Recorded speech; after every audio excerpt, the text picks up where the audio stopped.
Hello everyone, welcome to another video for Mathematics of Grade 11. In this video, I decided to solve a couple of questions for section 1 of chapter 7, which is about Law of Sines and Law of Cosines. Especially I tried to focus more on Law of Cosines in this video because in the previous videos we covered pretty much everything about Law of Sines. So let's see a couple of questions. Question number 1. Find the length of MN in this triangle. You see a triangle that has two sides given. So LN and LM are given, 24, 30. And the angle between them is known for us, 77.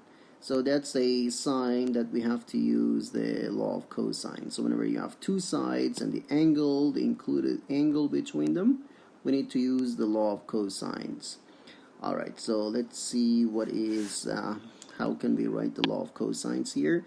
I'm gonna call this side over here, let's call this one A, little a. So to remember, what was the law of cosines? A squared equals this 30 squared plus 24 squared minus 2 times 24 times 30 times cosine of the angle between them. So now let's write it. A squared equals 30 squared plus 24 squared minus 2 times 30 times 24 times cosine of the angle, which is 77. Okay, so we have to clear this thing over here and simplify. So a squared equals 30 squared is 900 plus 24 squared is 576, and this term over here, if you use a calculator, you will get the number which is about 324. Okay, so a squared equals 1152. Therefore a is the square root of this number, which is 33.9, which is about 34, and that's the approximate answer to the side length MN over here.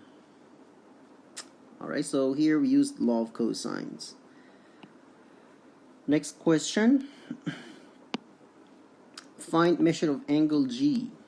Angle G, this one.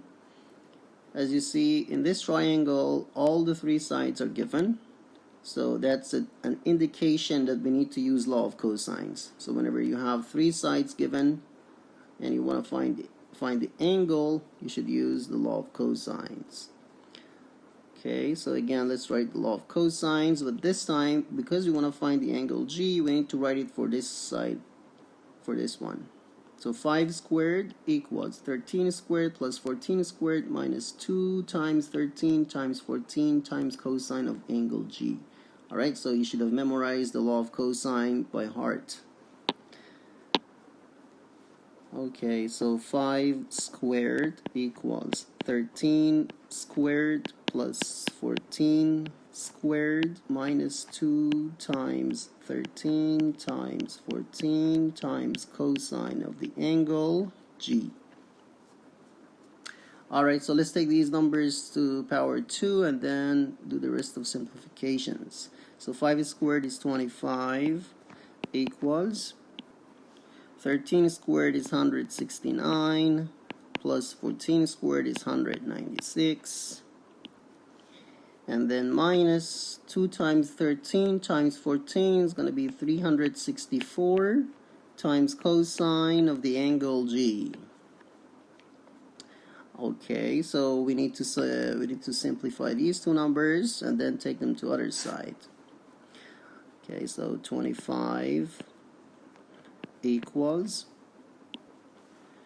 365 minus 364 times cosine of the angle G. So 25 minus 365 equals negative 364 cosine of angle G. So negative 340 equals negative 364 cosine of angle G.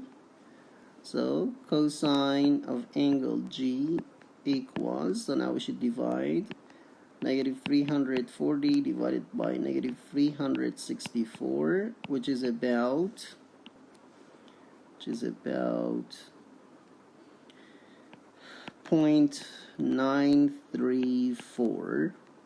Alright, so cosine of the angle G is 0.934. So to find angle G, we need to take cosine inverse, right? So angle G equals cosine inverse of this number, 934, which is equal to 20.9 degrees. So the measure of angle G is about 21 degrees. Question number 3. Find the perimeter of this triangle. Alright, so to find the perimeter of the triangle, you need to add up all the sides. So this one is given, but we don't know this one. So we need to find the length of AC and then add 9 to 5 and that number.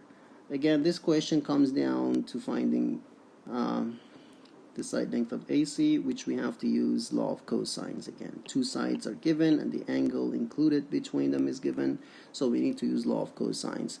So let's go ahead and write the law of cosines.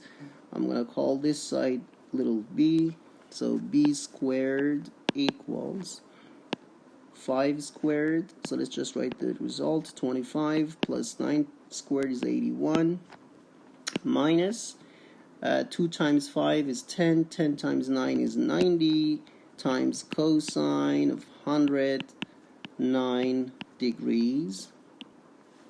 So b squared is equal to 25 plus 81 is 106.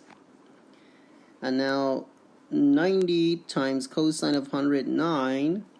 Cosine of 109 is a negative number, and that negative number with this negative number becomes a positive number. So plus, and 90 times cosine of 109 is 29.3.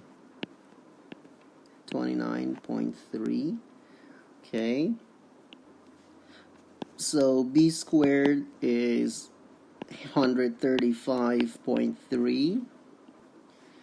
And b is the square of 135.3, which is about 11.6. So that's the length of AC. Now to find perimeter, so perimeter equals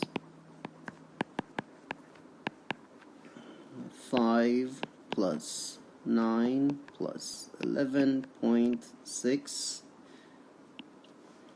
And that is equal to 5 and 9, 14, so that's 11.25.6 units, whatever the unit here is.